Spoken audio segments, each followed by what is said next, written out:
Jill, how nice to see you again. What would you like to talk about today? I would like to talk about some of the issues I'm having surrounding sleep and being tired. Okay. Tell me a bit more about being tired. It feels like I can never get enough sleep. Even when I sleep in on the weekends, I seem to still wake up and get up and have bags under my eyes or feel like I've just never had enough. Mm-hmm. Jill, what is the impact on you not having enough sleep? What are you finding? I'm finding that I get drugged down really easy, that I get tired of things more easily. Being at work by 3 p.m., I seem to be like ready to just like pass out in my chair. But I also have I guess, a shorter rope as well, like shorter patience, because I'm tired. So how does that impact, Jill, work? You mentioned at work you've noticed some things. Tell me more about that. More about work? More about this idea of being drugged down or shorter rope at work.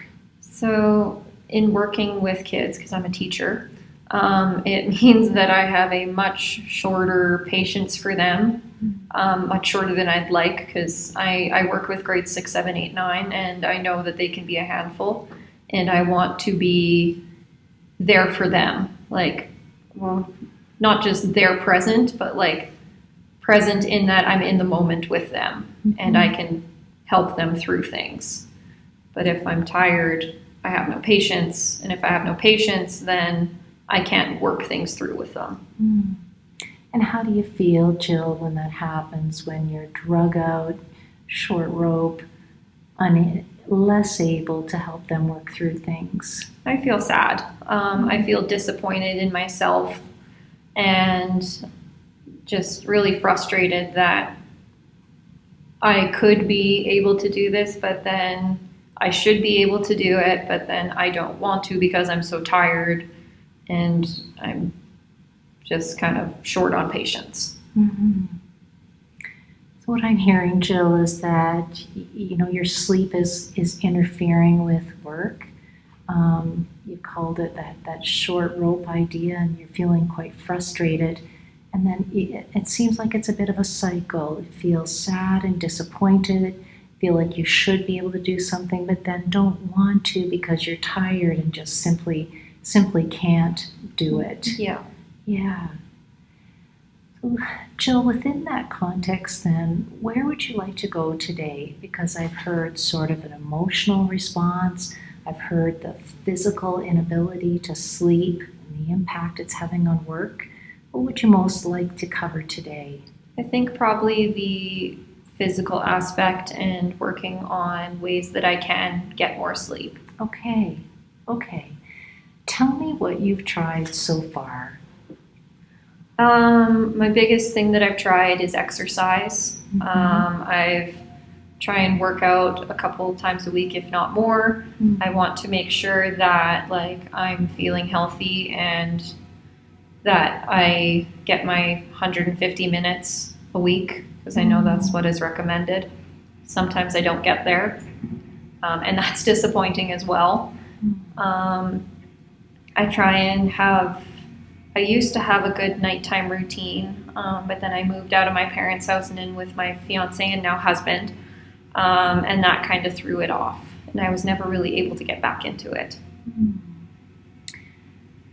What was standing in the way of getting back into it? I think I ended up kind of developing a new routine that wasn't as effective as being at home with my parents. When I was home with my parents, I felt like I could more easily just go into my room and read with a cup of tea and just like the lights a little bit softened and have that quiet time. Whereas now that I'm living with my husband, I don't see him as much due to work and due to all sorts of other things, so I try and spend more time with him, but that time with him ends up being watching TV. And I know that watching TV right before going to bed isn't a good idea. I know that blue light stimulation doesn't work with our brains, like it keeps us going, so I never get that chance to slow down. Jill, how long have you been married?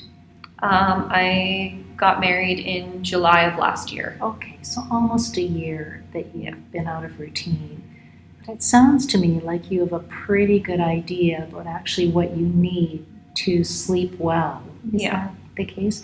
So just going back, when you were in that routine in your parents' place, you had a good exercise routine, you had a really nice sleep hygiene routine before bed. How effective was that for you in helping you to sleep? It was really effective. The other thing that was different at my parents' house is that I worked at a different school that was closer to my house. Mm-hmm. So I got up a little bit later in the mornings. I wouldn't say sleep in, but just like my wake up time was different. And the school actually started earlier in the day, but because I was closer to the school, I didn't have to drive as far, which allowed me to have a little bit later start to my morning. Okay. So it sounds like in addition to exercising, sleep hygiene, you had a little bit more sleep. Is that what that translates into? Yeah. Okay. Jill, where would you most like to go at this point then? I can share with you what I'm thinking about. You've been married for a year at this point. You haven't quite established that routine again. You know what works. Maybe what I could ask at this point, when I asked about what's keeping you back, and you mentioned new routine with your husband and less able to go into the room and read, etc.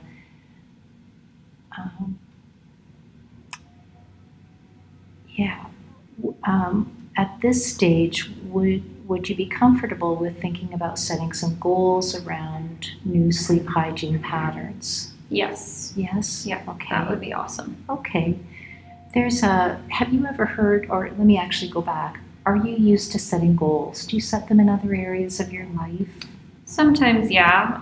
I've set them in terms of like exercise, like I've signed up for Spartan races and like just little 5Ks and then like got myself into shape for that. Yeah. And you sound like you've created quite specific goals in the past. You've got 150 minutes of exercise you're trying to achieve. Yep. Okay.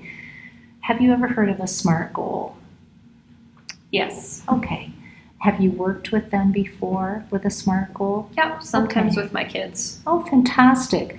So why don't we try to create together then some SMART goals that you could put in place right away that would help you to start regaining that sleep hygiene pattern. Sure. How does that sound?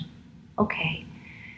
Jill, when you think about the hygiene patterns you had at your parents' place, recognizing you're in a new situation, which one or two do you think are most transferable into your current situation, would be easiest to implement? I think probably getting the alone time. Okay. I think it's a matter of I need to tell my husband that I need it and that I need my space.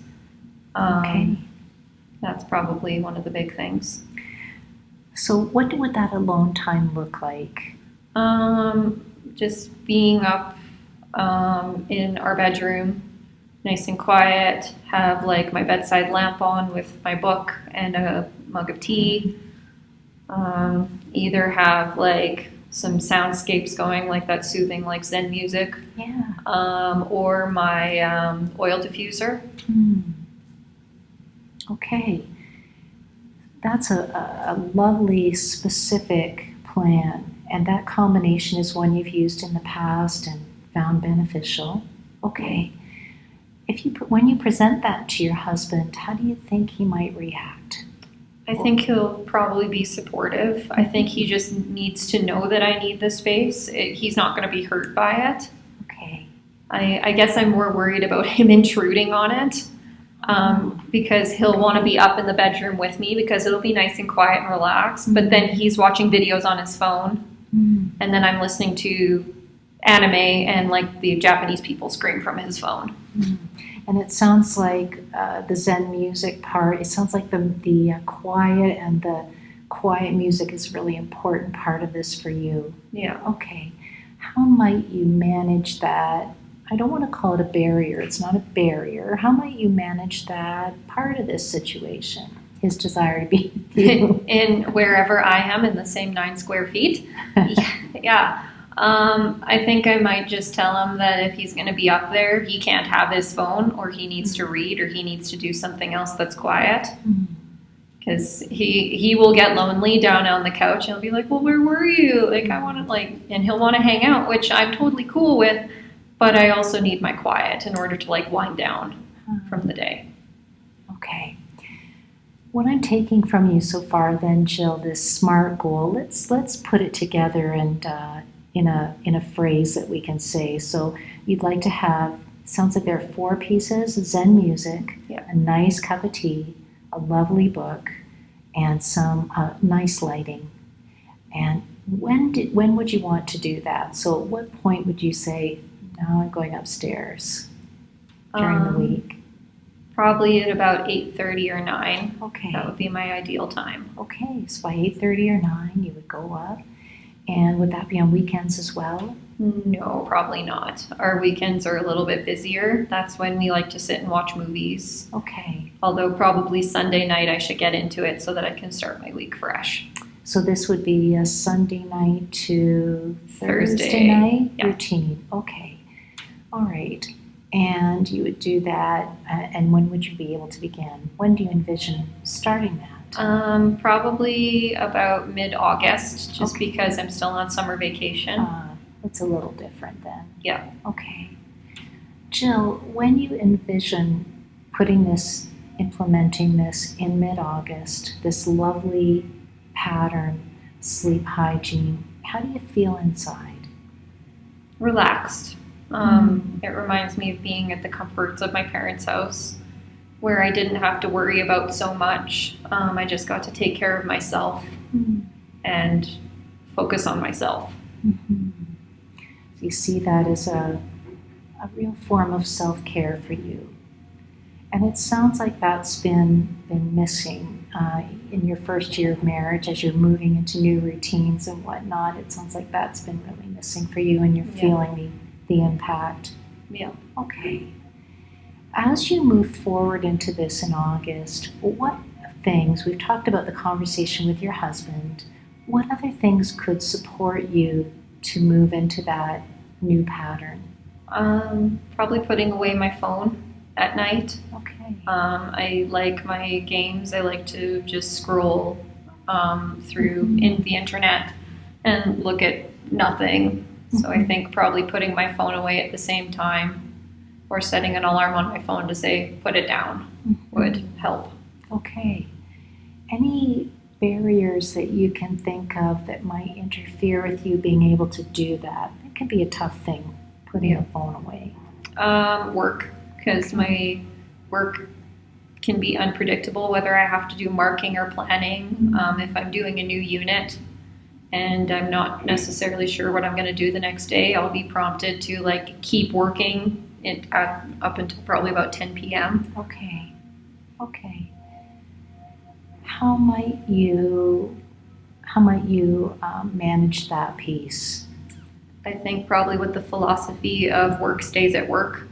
So if I work until 5 p.m., so if the day ends at 2:30 and I work until 5 p.m. and then come home, I don't pick up work again. I leave it alone. Okay. Tell me about a time in the past when you've been able to do that really well. I don't think there's ever been a Okay. time. Sorry, Maybe the question- teacher life. So Okay. So that would be a new practice for you then. yeah. Okay. And Jill, what might you do to help you to do that most of the time, to leave work at work? I guess probably just accepting that things are going to have to be good enough, and that not everything needs to be perfect, and that if I have a bad lesson, my kids aren't going to remember. They're pretty resilient that way, that they'll just come in the next day ready to go. Okay. Okay. I'm feeling like, Jill, that might be a conversation we might want to pick up next time we meet. Yep. Does that sound okay? Yes. For now, then, let me just end our time together by checking in on you on whether that new sort of forming that new sleep hygiene habit might be achievable. If I were to ask you, Jill, to rank on a scale of 0, I completely cannot do this, to 10, nothing could stop me from implementing this new goal, this new habit, where would you be on that scale? Probably around a 6 or 7. Around a 6 or 7. Okay. Is there anything that you can think of that we haven't talked about that would make that even more achievable? No, I think we've covered all the basics.